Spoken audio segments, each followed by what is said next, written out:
It's hard to believe that such a thing still happens these days. I found myself thinking vaguely about it in the narrow hallway of my apartment. There was a thick envelope on the small showbox. Inside it was payoff money. I had a girlfriend. Her name was Michelle. She was the only daughter of the chairman of the Johnson General Hospital, one of the largest hospitals in town. Last night, I proposed to Michelle, and this is the result. Suddenly, Michelle's father showed up at my apartment and looked at me as if I were trash. He said, "I won't let my daughter marry an uneducated loser." Then, saying it's payoff money, he left a thick envelope on the table. Michelle seems to have had her cell phone taken away by her father, so I can't get in touch with her. Just like that, my relationship with Michelle abruptly ended. My name is Rick, and I turned 32 this year. Currently, I'm the vice president of a gaming company I started with a friend. There were a lot of ups and downs to get here, but I believe everything has been a learning experience for me. Deep in my heart, there are things that I've yet to fully come to terms with. My father passed away when I was young, and my mother raised me on her own. Ever since middle school, I wanted to start working early. Being the eldest son, I have 3 younger sisters. When I told my mom that I had decided to quit high school and work while attending night school, she looked at me with guilt and bowed deeply to me. It wasn't that I loved studying, but telling her about the night school was more of an excuse to make her understand. I remember feeling humbled when she bowed so deeply. Together, my mom and I supported our family, ensuring my sisters could follow their desired paths. That gave me a lot of confidence. In the end, I kept working at a florist that I've been part of since my part-time days. That's when I first met Michelle. I think I was 25 and she was 22. Every Monday and Thursday afternoon, she would come into the shop to buy fresh flowers. She never bought large bouquets, just a few stems, and then she'd leave. We'd exchange a few words every time. Little by little, I found myself drawn to her shy and modest character. Michelle is the kind of girl you don't often see these days, with a quiet, reserved, and pure demeanour. Even someone as thick-skinned as me could immediately tell from the way she carried herself that she came from a good upbringing. On Valentine's Day, when she gave me chocolates, I realized for the first time that she had feelings for me. I asked her out right then and there. Our relationship was smooth sailing. We never had an argument. Life was hectic for me. Being invited to co-found a business by a friend might have been a contributing factor. The only time Michelle and I could really meet was on Sundays. With my sister still in school and tuition fees to pay, I didn't have a lot of money for myself. Our dates were mostly in the park. Every time, Michelle would bring along a homemade lunch, and we'd spend our time in the park. I loved that. After dating for a year, I mustered up the courage to propose to her. I felt that if Michelle stayed by my side for the rest of my life, I could push myself many times harder. I couldn't afford a ring worth 3 months of my salary and got her a cheaper one, but Michelle cried tears of joy after she saw it. She kept repeating, "Thank you." I swore I'd make her happy, but by the next morning, I felt like I'd been thrown into hell. The last time I saw Michelle, she had a tear-streaked face from crying with happiness. Our time together ended right there. Starting today, we have a few new recruits coming in. I was approached by HR as soon as I arrived at the office. The company had grown unimaginably since its inception, with almost 30 employees. After my heartbreak, I got seriously involved in a startup with a friend. He founded a gaming company. I've always loved games, and after seeing a game I created, he approached me to co-found the company. I dedicated myself to this job. The company grew rapidly. Now we're focusing on nurturing esports talents. My current job involves scouting esports players. It's quite a fulfilling job. Many young folks aspire to be professional esports players, but taking that first step can be challenging. I believe it's because its recognition in society is still somewhat limited. When job prospects come up, I bet very few parents would understand if their child says, "I want to be a pro gamer." Many kids are already making money by streaming games, but few share that with their parents. Streamers who make a living off game streaming need to put in the effort to make others understand their line of work. I support those kids who feel stuck because those around them don't understand what they're passionate about. I believe my job is to back their dreams. The recruits coming in today are between 18 and 26 years old. We plan to hire them as professionals. Among them, there's one guy I see as a key player. His name is Key. He's a player who excels in multiplayer online battle arenas, MOBA.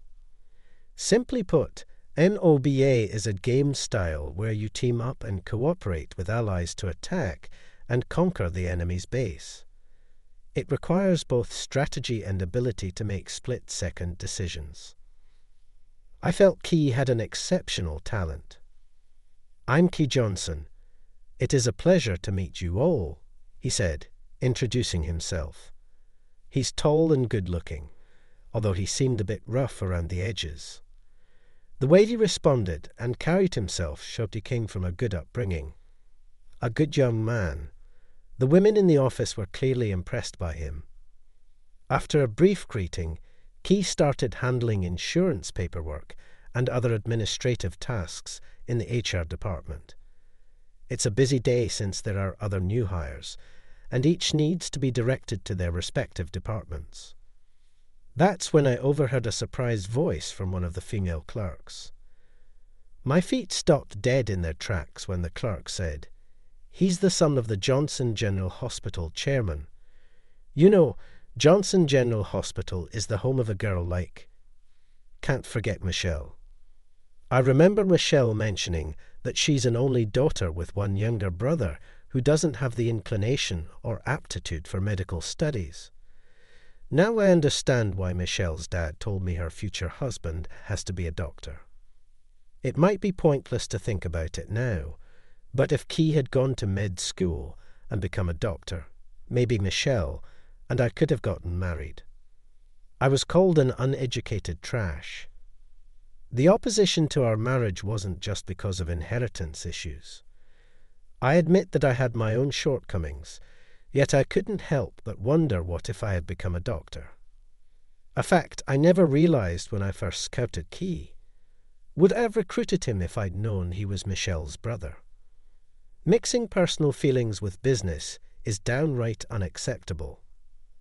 I kept reminding myself of that. Otherwise, I couldn't imagine supporting Key's dream. Key, as I thought, immediately became a vital member of our team. At the welcome party, he introduced himself, saying he was the son of a hospital chairman, but couldn't give up his dream, so he left. Everyone gave him a warm applause for his determination. I clapped along, but something still felt off. "You don't go home, you live alone, right?" I casually inquired about his personal life during the party. "I've cut ties with my family. When I said I didn't want to become a doctor, they disowned me." "I think my sister will have to marry someone taking over the hospital," Keith mumbled. I do feel a bit guilty about my sister watching him. I felt a burning anger rise within me. Must be tough for your sister, all because you decided to be selfish. She's taking all the heat because of you, isn't she? Even I thought it was a mean thing to say. At that moment, I couldn't control my emotions. I harshly lashed out at a man almost a decade younger than me. Keith flinched slightly but firmly said, "I don't regret it. I know my dream might have come at someone else's expense, but I can't give up." The thought of giving up never even crossed my mind. That's the determination I bring here. Keith spoke of his determination. I wished I could blame him for distorting the future Rochelle, and I could have had. Such pettiness made me ashamed of myself. Still, the unresolved feelings continued to smoulder within me. In esports, maintaining concentration amidst high tension is crucial, especially in the game Keith plays. This is essential. It's the same even in regular practice matches. There's constant competition within the team, no different from any other sport. Only the best among the team get to play in matches. Those who can't produce results get phased out. That's the world of professionals. Many push themselves too hard and get sick. It's our job to guide them so that doesn't happen. Keith has a touch of genius, but he never forgets to work hard. I deeply wanted to support him, but I felt ashamed of my inability to do so. Then the incident happened. It was Keith's official debut match, a big tournament with a large number of participating teams. It was a knockout format. Keith's team kept on winning. With the lights dimmed in the venue, a large monitor lit up. Players sat in front of computers engrossed in their game, surrounded by a large audience. They had to keep their composure during the match. If they let the pressure get to them, they'd lose. Holding my breath, I closely watched Keith's character across the screen. Then it seemed like Keith, seated in his chair, tilted his head slightly. The next moment, with a crashing sound, Keith fell from his chair to the ground. On the screen, the character controlled by Keith stood still as the opposing team attacked. "Are you okay, Keith?" I rushed over to find Keith gasping for breath on the floor. An ambulance was immediately called. When it arrived, I ended up riding with him. The paramedic told me we're heading to the Johnson General Hospital's emergency room. I was a bit surprised. It seems there is a mysterious connection between the Johnsons and me. I tried to avoid it, but it felt like I was drawing this fate closer. I felt uneasy when he was brought into the emergency room. I waited outside the treatment room. Suddenly, I heard the sound of hurried footsteps approaching down the hallway. I didn't want to assume, but I couldn't help but feel tense. My suspicions were confirmed. It was Michelle, now grown into a mature woman. She walked toward me with a pale face. She must have been taught not to run in the hospital corridors since she was a child. A frustrated frown creased her forehead. "You're from Keith's company, right? Where's Keith?" "How's Keith doing?" she said, looking at the treatment room's door, completely unaware of my presence. She was looking at the door and didn't notice me at all. She was clearly worried about her younger brother and seemed too preoccupied to notice anything else. I felt bad for Kay, but my heart braced more for Michelle. He just went into the treatment room. I managed to answer, and Michelle's slender shoulders shuddered. Then, with great force, she turned to me. Her white eyes looked as if they could overflow with tears, staring deep into mine. "Is it Rick?" Her voice trembled as she asked. I nodded confidently in response. "It's been a while. Who would have thought we'd meet like this?" Michelle looked like she was about to burst into tears any moment. I was frozen, not knowing what to do. The tension between us was broken by the nurse's invitation. "Please come in." Normally, only family would be allowed in. "Can I come in too?" I'm really worried. When I asked, Michelle gave a small nod in agreement. Keith was lying in bed with an IV drip. He looked much better, which was a bit relieving. "Doctor, how's he doing? Is he going to be okay?" Michelle, clutching the hem of my jacket, looked up with concern. I spoke up on her behalf, addressing the doctor. The doctor said he's overworked, probably pushed himself too hard, lack of sleep, not eating right, gaming all night. I suppose the decision was to keep him overnight for observation. We both felt relieved that it wasn't more serious. The patient himself, Heath, was soundly asleep.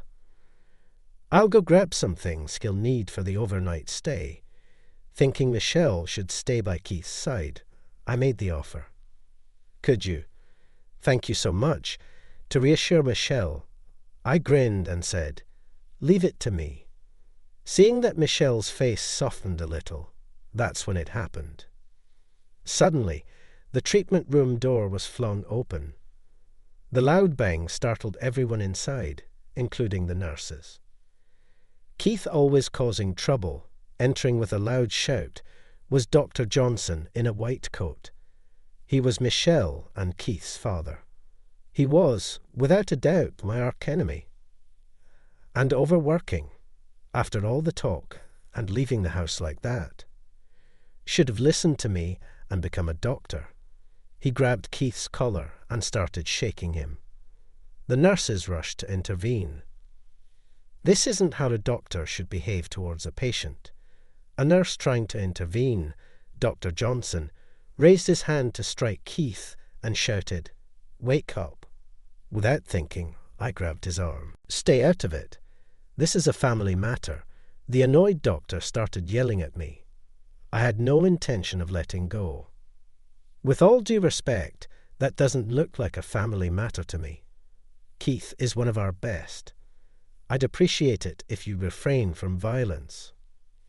Hearing that, Dr. Johnson looked at me immediately.